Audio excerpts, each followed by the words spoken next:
Hi, my name is Katie Laudensliger, and in this presentation, I'm going to summarize my steps for Saxon Math, specifically K3.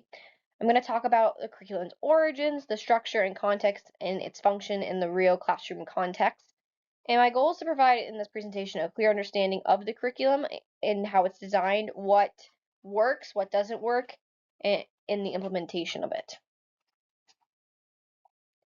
Some curriculum background on this. So Saxon Math is a whole curriculum. It goes all the way through grades K through 12. I specifically just focused on K through 3 because that's what I use in my classroom, because once you get past that 3, it does change a little bit. But overall, Saxon Math is an incremental spiral design. So what it means is instead of chapters, it repeats the skills and lessons every 5 lessons, with then a test on facts and then a written assessment on all the skills that the students have learned. It really works on long-term mastery, which is the central point of doing a spiral design like it does. It is very traditional. It uses direct instruction, teacher-led instruction. There are measurable outcomes with this. It prioritizes procedural learning over exploratory and inquiry-based approaches. There isn't too many online bases. I know in today's world we are trying to find more of what works online. There isn't really much of online aspects in the K-3 aspect of it.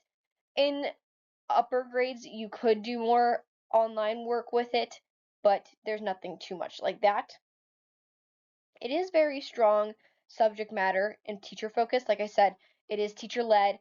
There is a very clear objective for each lesson that the students go over. And then again, it is built on that spiral design, so those lessons are repeating with the themes of it. It might build on a new skill, but always goes back to those foundational skills that it keeps repeating on.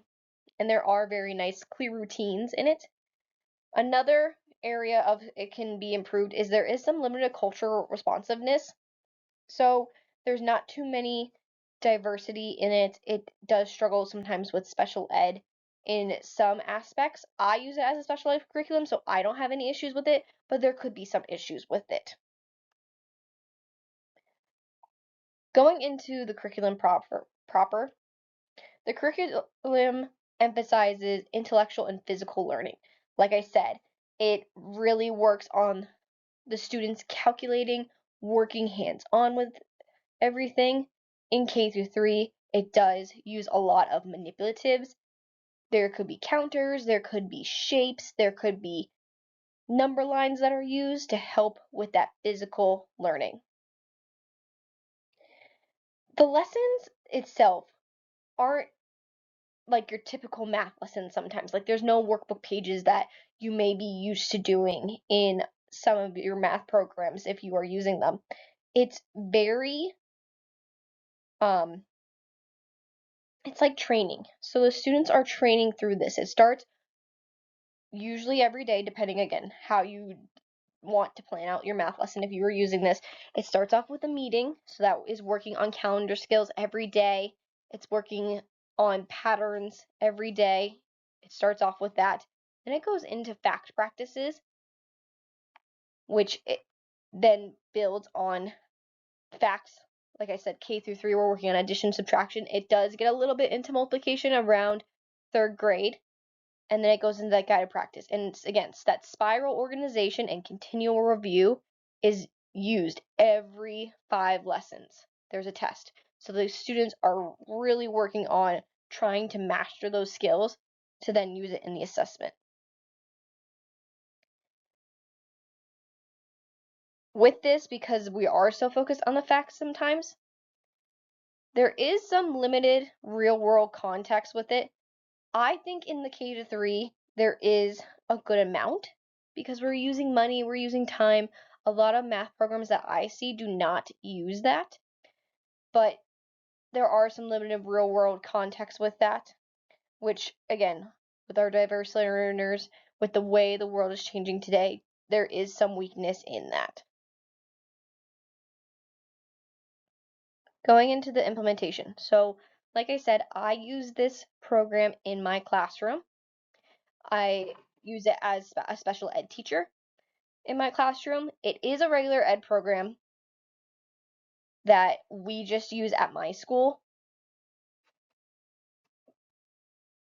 I do enjoy it, but again, as you heard already, there are some issues with it that can be improved. For the first one, teacher beliefs shape enactment.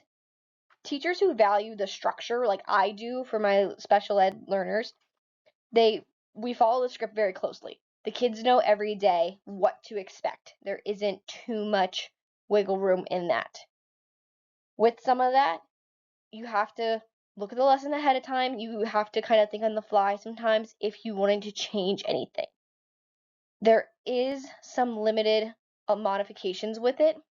You have to, like, again, know what your students know, what you're teaching ahead of time to see how you can modify it.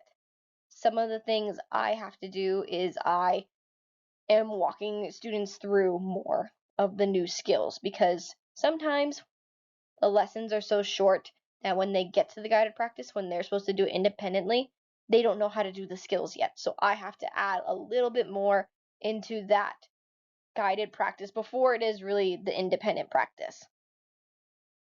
And then sometimes the lesson pacing varies from day to day. Some days when there's not too much to learn and we're just reviewing our skills, the lessons are done very quickly and then I have to find extra work.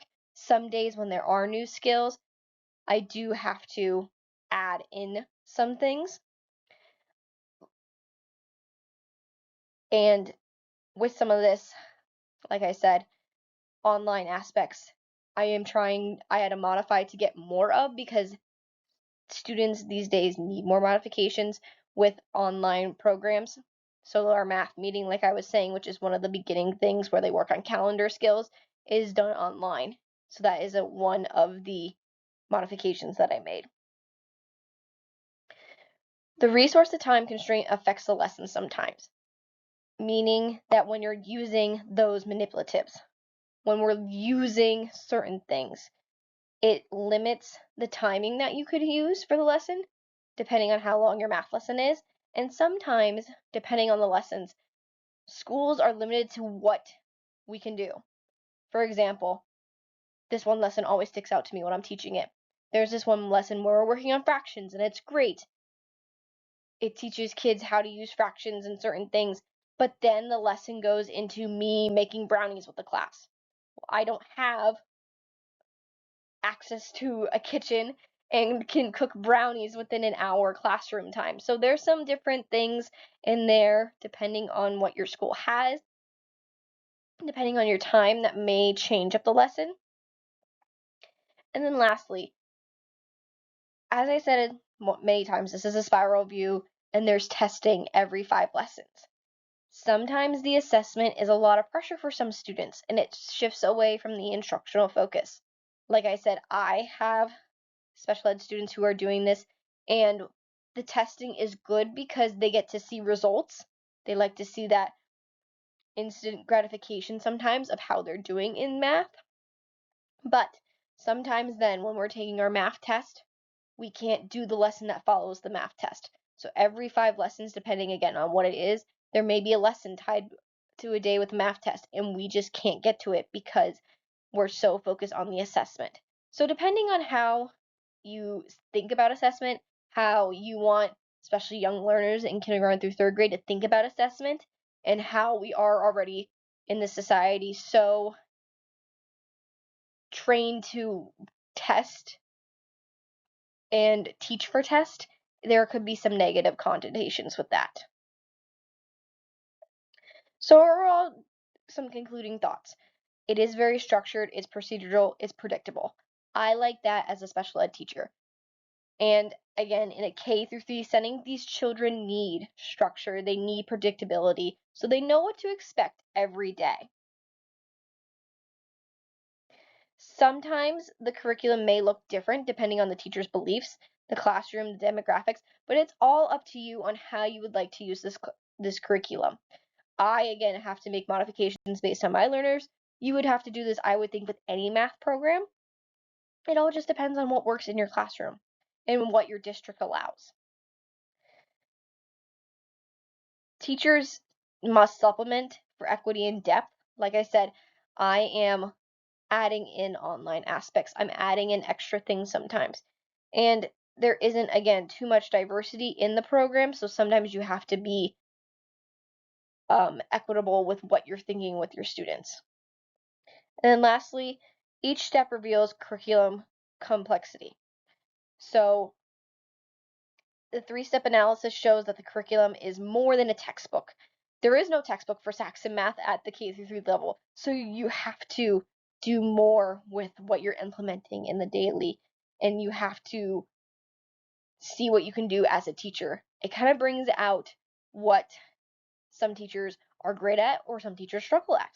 And how can you teach on your toes, and how can you be flexible in the instructions? I hope you all enjoyed this short presentation on Saxon Math. If you have any other questions, feel free to comment them below and I will be happy to answer them. Thank you.